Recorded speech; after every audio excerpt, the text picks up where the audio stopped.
నిన్న మీడియా మిత్రులకు నమస్కారం. నిన్న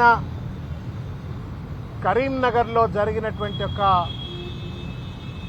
ఉదంతం అత్యంత అమానవీయమైనటువంటిది, రాజ్యాంగ వ్యతిరేకమైనటువంటి చర్య.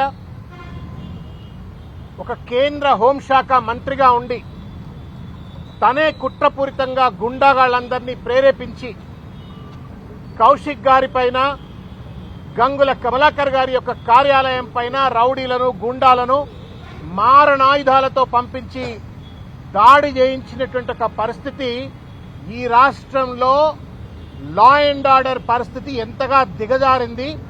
ఇది ప్రజాస్వామ్య పాలన కాదు, గూండాల రౌడీల పాలన అన్నట్టుగా నిన్న మొత్తం ఉదంతం అంతా కూడా కనబడ్డది.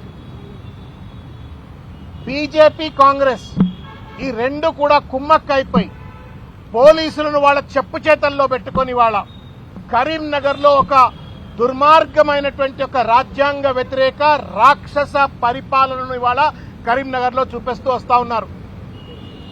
కూతవేటు దూరంలో పోలీస్ స్టేషన్ ఉంటుంది, 100 మీటర్ల దూరంలో పోలీస్ స్టేషన్ ఉంటుంది. అంత పెద్ద కరీంనగర్ కార్పొరేషన్ లో ఇంటెలిజెన్స్ వ్యవస్థ ఉంటుంది. వందల మంది గుండాగాళ్లు ర్యాలీగా వచ్చి ఒక ఎమ్మెల్యే కార్యాలయం పైన దాడి చేస్తా ఉంటే గుడ్డి గుర్రం పళ్ళు దొమిందా పోలీస్ వ్యవస్థ అని చెప్పని వాళ్ళ మేము ప్రశ్నిస్తా ఉన్నాం. వాళ్ళ యొక్క నిశ్చేష్టల వల్లనే నిన్న పెద్ద ఎత్తున ఆ దాడి జరిగింది. భగవంతుని దయ, కౌశిక్ రెడ్డి వాళ్ళ బతికున్నాడు, లేకపోతే ఇవాళ ఆయన ప్రాణాలు కోల్పోయేట్టుగా పరిస్థితి ఏర్పడుతుండే. పెట్రోల్ బాంబులు పట్టుకొస్తే పోలీస్ కేసులు పెట్టదట, మారణాయుధాలు పట్టుకొస్తే పోలీస్ కేసులు పెట్టదట. బండి సంజయ్ గారు లాంటి వాళ్ళ భాష విన్నారా ఏమన్నా? భారత్ మాతాకి జై అనేటువంటి వాళ్ళు మాట్లాడే మాటేనా అది? కేసీఆర్కే పుట్టినవా అని కేటీఆర్ని అడుగుతాడట ఆయన. కేసీఆర్కే పుట్టినవా అని కేటీఆర్ని అడుగుతాడట. ఇది తప్పు అని చెప్పని కౌశిక్ రెడ్డి అంటే మేము దాడి చేస్తామంటారు. ఇది ఎక్కడ సంస్కృతి అండి చెప్పండి? న్యాయమా చెప్పండి? కేటీఆర్ గారట డ్రగ్ ఎడిక్ట్ అట, డ్రగ్స్ తీసుకుండట. ఎండాకాలం కాబట్టి డ్రగ్ ప్రభావం ఎక్కువ ఉండి ఏం మాట్లాడుతున్నావు అని చెప్పని మాట్లాడిండు. ఆయన ఏం అడిగిండు? ఆయన రోజు తినేటువంటి ఒక తంబాకు గురించి ఆయన ప్రస్తావన చేసిండు. నాకు సంబంధం లేదు మొర్రో, నెత్తి మీద నోరు పెట్టుకుని రేవంత్ రెడ్డి, బండి సంజయ్ చేసిన తప్పుడు ప్రచారాన్ని నిరంతరం కేటీఆర్ గారు తిప్పికొట్టినప్పటికీ కూడా అవసరమైతే నా ఎంట్రికలు ఇస్తా, నా గోర్లు ఇస్తా, అరే నాయన నేను సిగరెట్ కూడా తాగను రా అని చెప్పని నెత్తి మీద నోరు పెట్టుకుంటే కూడా, పరువు నష్ట దావా కూడా వేసిన తర్వాత కూడా చిల్లర మల్లరగా నోటికి దురద ఉన్నటువంటి వాళ్ళ లెక్క ఏది పడితే అది మాట్లాడుతుంది. మీరు డ్రగ్స్ అంటే తప్పులేదు, ఈయన గంజా, మీరు తంబాకు తింటున్నారు అంటే తంబాకు తింటాడు ఆయన పెద్ద మనిషి, మరి తంబాకు తింటాడు అని అంటే తప్పు అంటే ఇది ఎట్లా చెప్పారు? తెలంగాణ సమాజం దయచేసి ఆలోచించమని కోరుతున్నా. ఏ కొడుకైనా ఒప్పుకుంటాడా? లేకపోతే ఏ మిత్రుడైనా ఒక మా నాయకుడిని పట్టుకొని నువ్వు కేసీఆర్కే పుట్టినవా అని చెప్పని అనేటువంటి ఔచిత్యమైంది చెప్పండి? Is that the language of a civilised leader? Is that the language of a civilised leader? And that to A home minister. సభ్యత ఏంది, సంస్కారం ఏంది, మర్యాద ఏంది? ఎవరిని తిడుతున్నావా నువ్వు? ఆ తల్లిని తిడుతున్నావు నువ్వు. బుద్ధి జ్ఞానం ఏమైనా ఉందా మీకేమైనా? ఇది కనుక ఇటువంటి భాష మాట్లాడితే వేరే దేశాల్లో రాళ్లతో కొట్టి చంపుతారు మిమ్మల్ని. ఇంత అన్యాయమా? తల్లులను వదిలిపెట్టారు, భార్యలను వదిలిపెట్టారు, పిల్లలను వదిలిపెట్టారు, ఎవరిని పడితే వాడిని ఇష్టం వచ్చినట్టు మాట్లాడతారా? రాజకీయాల కోసం సభ్యత లేదా, సంస్కారం లేదా, ఒక మర్యాదల లిమిట్స్ లేవా? ఏది పడితే అది మాట్లాడతారా? టీవీలలో చూపెడతారని, ప్లేట్ బ్రేకింగ్లు వస్తాయని, పేపర్లలో ఫ్రంట్ పేజ్ న్యూస్ వస్తుందని. ఇదేనా రాజకీయం అంటే? అమ్మలను తిట్టడము, తమ్ముళ్ళని తిట్టడము, కొడుకులను తిట్టడము, పిల్లలను తిట్టడము, లేనిపోని అలవాట్లను అంటగట్టి తప్పుడు ప్రచారాలు చేయడమే రాజకీయమా? మా సంజయ్ గారు చెప్పింది నిన్న ప్రెస్ మీట్ చూసిన నేను. దమ్ముంటే విద్య మీద చర్చ చేయి. ఇవాళ తెలంగాణలో దిగజారుతున్నట్టు విద్య మీద చర్చ చేయి. తెలంగాణ విద్యా వ్యవస్థలో జరుగుతున్నటువంటి ఒక కాంట్రాక్ట్ల కుంభకోణాల మీద చర్చ చేయి. ఇవాళ నిరాదరణకు గురవుతున్నటువంటి పేద వాళ్ల యొక్క ఆరోగ్య పరిస్థితుల పైన చర్చ చేయి. హాస్పిటల్ వ్యవస్థ పైన చర్చ చేయి. నిరుద్యోగుల పైన చర్చ చేయి. కేంద్ర నిధుల పైన చర్చ చేయి. ఇవన్నీ పక్కకు పెట్టి వడ్లు మక్కల కొనుగోళ్ల పైన చర్చలు చేయమంటే డ్రగ్స్ తీసుకుంటావు, అమ్మ గుట్టినవా, అయ్య గుట్టినవా అంటావు. ఏం భాషయా ఇది? ఇక మీరట తెలంగాణ జెండా ఎగరేస్తారట. బొంద పెడుతున్నారు మీరు. మీ పార్టీని మీరే ఇంతకుముందు దేశపతి గారు చెప్పినట్టుగా బొంద పెడుతున్నారు మీరు. This is not the way to build a party, this is to bury a party. ఇది బరీ చేయడం కోసం. మీరు బరీ అయితే బరీగా అండి, బొంద పెట్టుకుంటే బొంద పెట్టుకోరి. But you have no right. Constitution does not guarantee, give you authority to talk the way you think you can talk. అన్యాయం ఇది. ఏ రాజ్యాంగం చెప్పిందా?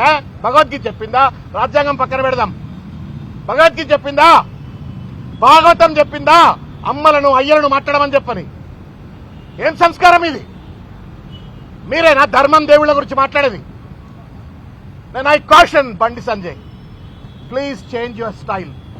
కౌన్సిలర్ గా ఉన్నప్పుడు ఏదో మాట్లాడినావు, కొత్తగా పార్టీ అధ్యక్షుడు అయినప్పుడు పబ్లిక్ అటెన్షన్ కోసం, నిన్ను గుర్తింపు కోసం ఏదో మాట్లాడినావు. ఇవాళ కేంద్ర హోం మంత్రివి నువ్వు. You have a sovereign authority. భారతదేశ సార్వభౌమాధికారం చేతిలో పెట్టుకుని చిల్లరగాళ్ళ లెక్క మాట్లాడితే ప్రజలు తాట తీస్తారయా? They just wait for an opportunity. సరి అయిన మోకా దొరికితే పెద్ద పెద్దలను బొంద పెడతారు ప్రజలు. ఇవాళ బాధ, ఇది రాష్ట్రంలో ఉన్నట్టుగా లా అండ్ ఆర్డర్ పరిస్థితి చూస్తే అత్యంత దుర్మార్గమైన దిగదారింది. పోలీసులు ఎస్కాట్లు, ఎమ్మెల్యేలకు ఎస్కాట్లు, రేవంత్ రెడ్డి గారికి ఎస్కాట్లు, లేకపోతే వాళ్ళు ప్రైవేట్ సెటిల్మెంట్లు చేస్తుంటే వాళ్ళకి రక్షకగా ఉండడానికి పోలీసులు దిగున్నారు తప్ప ఇవాళ లా అండ్ ఆర్డర్ ప్రొటెక్షన్ లో లేరు. ఇవాళ ఒక ఐపీఎస్ ఆఫీసర్ భార్య అండి, అది కూడా ప్రశాసన్ నగర్ లో వినయ్ రంజన్ అని చెప్పని ఆయన పెద్ద మనిషి, ఆయన భార్య గొంతు కోసి చంపేసి వెళ్ళిపోయినరట. గడ్డి మిక్తా ఉంది పోలీస్ వ్యవస్థ అంతా. రేవంత్ రెడ్డి హోంమంత్రి కమాండ్ కంట్రోల్ సెంటర్ లో కూర్చొని ఏం చేస్తుండో మీకు ఎక్కదొక్క చెప్పదలుచుకోలేదు. Less of policing, less of monitoring the police, more of settlements లెక్కుంది అక్కడ.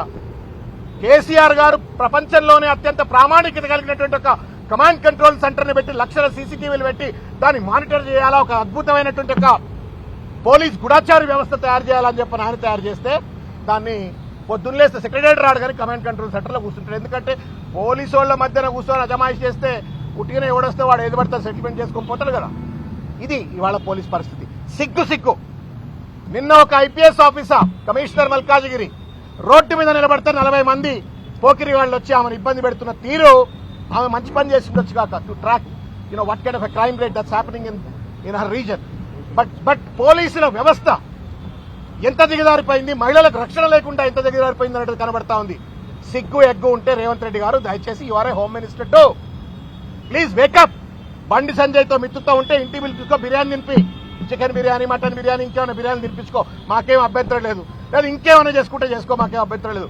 But you can not distort the law and order. You cannot misuse the constitution. నువ్వు కేటీఆర్ గారికి కేసు పెడతావు, పెట్టిరు నిన్న. మరి బండి సంజయ్ మీద ఎందుకు పెట్టరండి? మేము చుట్టామా రేవంత్ రెడ్డికి ఏమన్నా ఆయన బండి సంజయ్? ఈ అక్రమ సంబంధమైంది బీజేపీకి కాంగ్రెస్ కు అప్పీల్ చేస్తా ఉన్నాము. We have great faith in the DGP, present DGP. He came from a humble background. మేము ఒకటే అప్పీల్ చేస్తా ఉన్నాం డీజీపీ గారికి. మాకేం ఇంతకుముందు మా పల్లరాజేశ్వర రెడ్డి గారు చెప్పిండ్రు, చాలా క్లియర్ గా చెప్పిండ్రు డీజీపీ గారికి, మాకు ఒక్క ఇసుమంతా మాకు సాయం చేయకండి, కానీ మీ డ్యూటీ మీరు చేయండి. మీరు రాజ్యాంగాన్ని కాపాడండి, లా అండ్ ఆర్డర్ ని కాపాడండి. ఏ చేతులతో అయితే మీరు FIR that you made against KTR, అవే చేతులతో బండి సంజయ్ పైన కూడా మీరు కేసులు పెట్టండి. Is the conspirator in that case అని చెప్పని స్పష్టంగా చెప్పిండ్రు. కాబట్టి దయచేసి మేము పోలీసు వాళ్ళకు కూడా విజ్ఞప్తి చేస్తా ఉన్నాం, governments come and go, but మీ 3 సింహాలు మీ టోపీల మీద ఉండేటువంటివి నిరంతరంగా ఉంటాయి. దాన్ని కాపాడే బాధ్యత మీది. Ultimately you are the custodians of the constitution, law and order. దాన్ని కాపాడాలని చెప్పని నేను కోరుతా ఉన్నాను.